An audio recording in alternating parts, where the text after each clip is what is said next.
Well, the course that I used to teach, which I didn't actually teach, the students taught themselves, came out of an idea I had because I was pressed. I needed to engage the students. I needed to find ways to do it urgently because I was the only historian at the time at the place I was teaching, and I had to do all of the teaching, and so I was really pushed. And so I devised a course where I would actually change roles with the students. And what we did was I got the students in small groups to take over the lectures.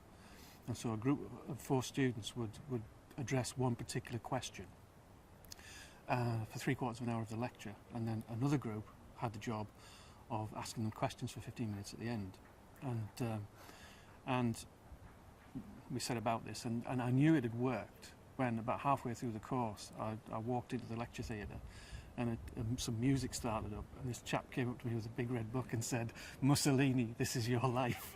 And then they proceeded to do "This is your life" on Mussolini, and it was really brilliant, and it worked so well. I mean, I couldn't have done that. The students did that, and that really opened my eyes to how good students can be if you let them.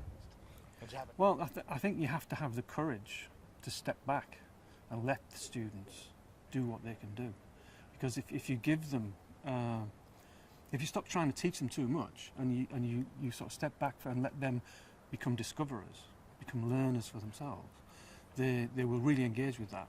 I've found that so many times in the past. If you give them a particular problem to work on and to point out that they have the solution, not you, then they can work towards that. I was involved with in a project some years ago where I remember sitting in an office with a guy at Edge Hill University, and I said to him, if you could do anything, never mind what technology is available and all the rest of it, if you could do anything, what would you do? And he said, I'd put my PhD online.